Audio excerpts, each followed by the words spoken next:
guys, hope all is well. I am here to tell you about my journey when I went to the Dominican Republic to go do a tummy tuck. Yes, listen, the first thing that you want to do is talk to your doctor and make sure that your doctor gives you the clearance that you're safe, right? That is the first number one thing. Disclosure, I am not a doctor. I am not telling people to go do it or don't do it. This is just my journey. This is just my story. And if this can help anyone, yeah, whatever. I hope it does. So yeah. So the first thing you want to do is talk to your doctor, make sure they give you the clearance, and make sure you do not hold nothing back. It's very important that you don't hold nothing back. In what sense and to who? In the sense that when doctors overseas ask you, hey, or over here in Miami, I guess it's the other place that they do it. Is anything missing? And let's say for some reason it's not in your record. Just say it, because that may be the difference between you living and dying. It's very important that you also be true to yourself. If you feel weird, if you feel uncomfortable, if you feel overwhelmed, it's just these things you need to address them before you go.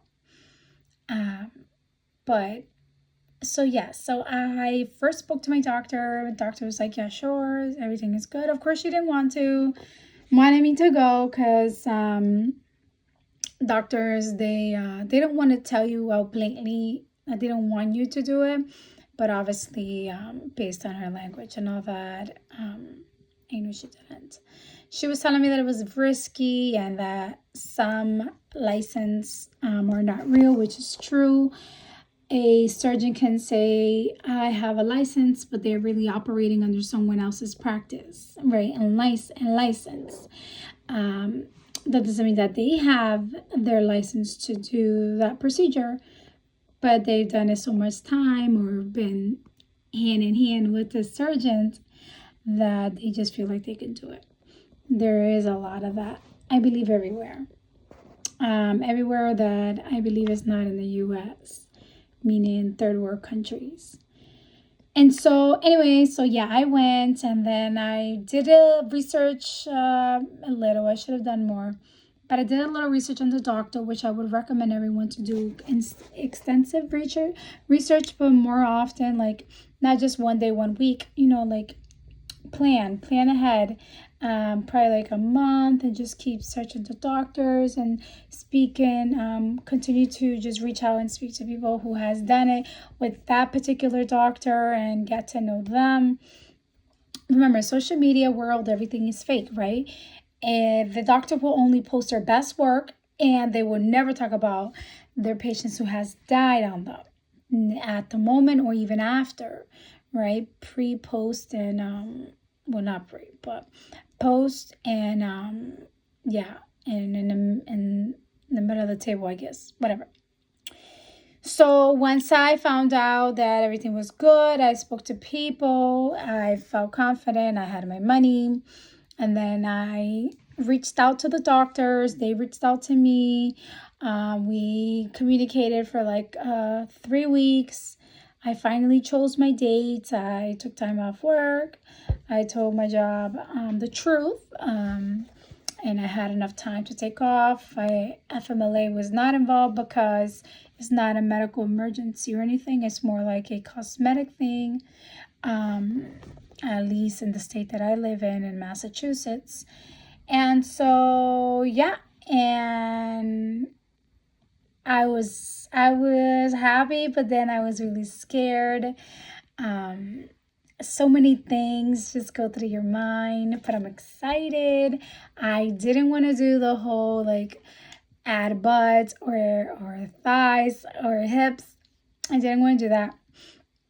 I didn't want to do anything that had to do with like changing the look of my body. All I wanted was just to remove all the fat in my stomach.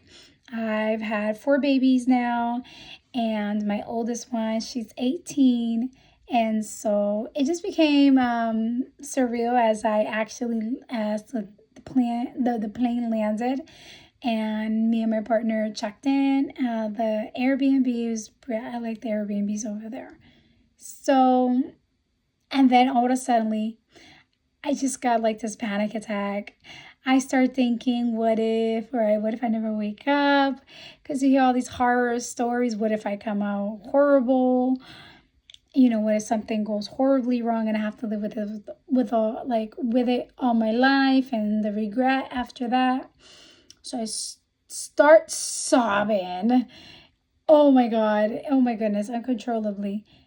And my partner was nice enough to console me, and he just held me as I cried, and he's like, "It's gonna be okay. It's gonna be okay. I will not let you go."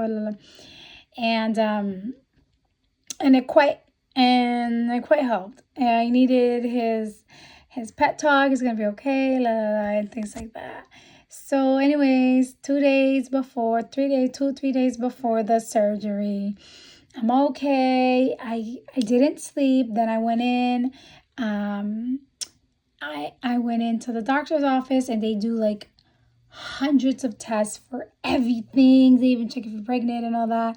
If you have like AIDS, diseases, all type of diseases, they check for like any breast cancer, like any common cancer.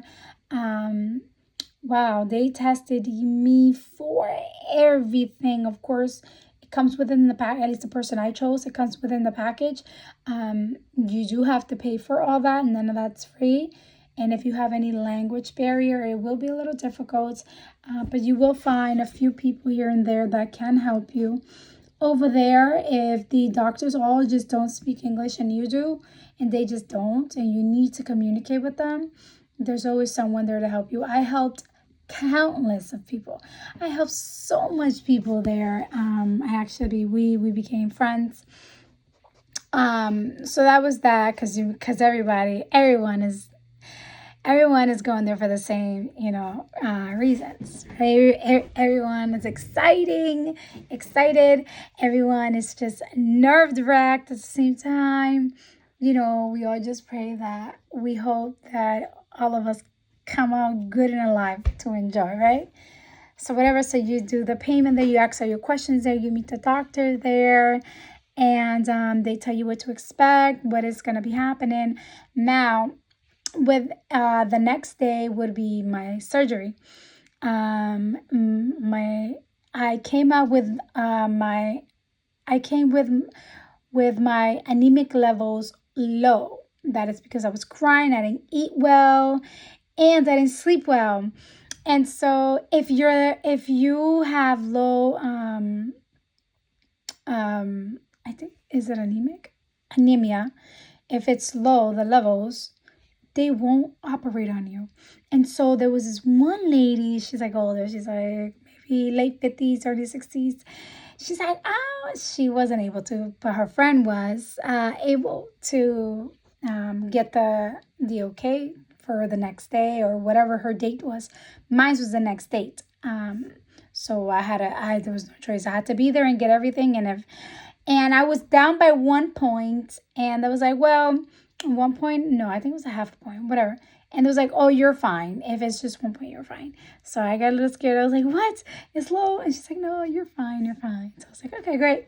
So long story short, I'm so nerve-wracked. My partner I told my partner to just go because it was really, really packed, and there was barely any seats available. And while excuse me, while people like me went in to get the test done, all these medical tests done, there were also people there that just had gotten operated a few days, or so they were also coming in, and so they were in grave pain. It was so much in pain, and all of us that were there to get it done, we were just looking at each other like, oh my God, that's gonna be us in a few days. And I'm like, it's gotta be me in a few hours.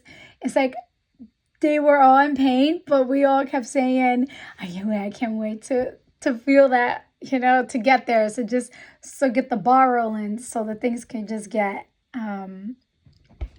started, I guess, right? Because if you saw that and your appointment was in 2 weeks, you would have been like, oh my goodness, if it would have been tomorrow, I would have been okay already in 2 weeks, right? Just seeing them, how much in pain they were. So whatever. So I didn't really have to process much the pain, because my surgery was the next day. So whatever. So the doctor gave me the okay. I was good to go. I went with one of my sisters, and a long story short, she went like a few days later, because hers was a few days later. We wasn't there with we didn't get operated with the same doctor. My doctor was Hebal Matos in the Dominican Republic in Santo Domingo. His clinic and his people were professional. They were nice. Sometimes they were a bit rude, but whatever.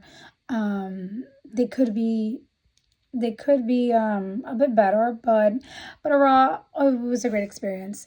They gave you coffee. They offered you snacks.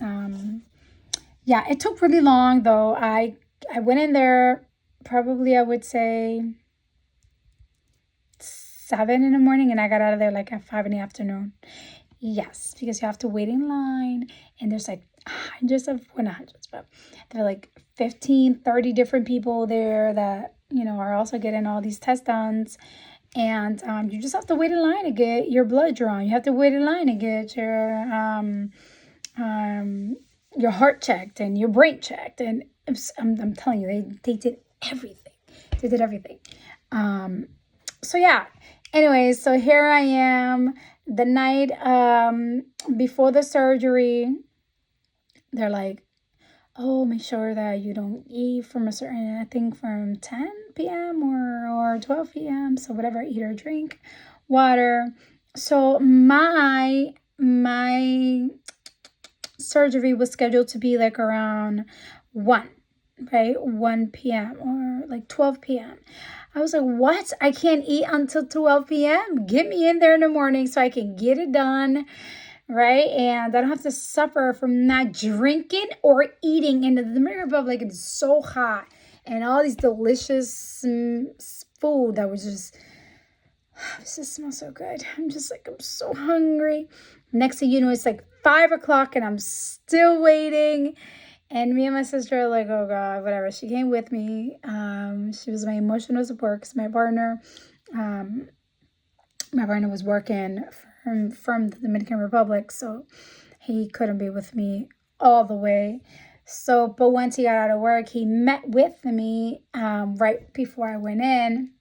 So anyway, so my scheduled date, so my time got pushed back, whatever. So here I am. I said bye to everybody. I go to the operating room. I'm terrified. I'm like, Jesus Christ, please bless me. And I just started praying, and Dr. came. He was so nice, and we prayed together. And he was like, you're in good hands, and first God's hand and then mine, and you will be fine. And they gave me the anesthesia, and down I went.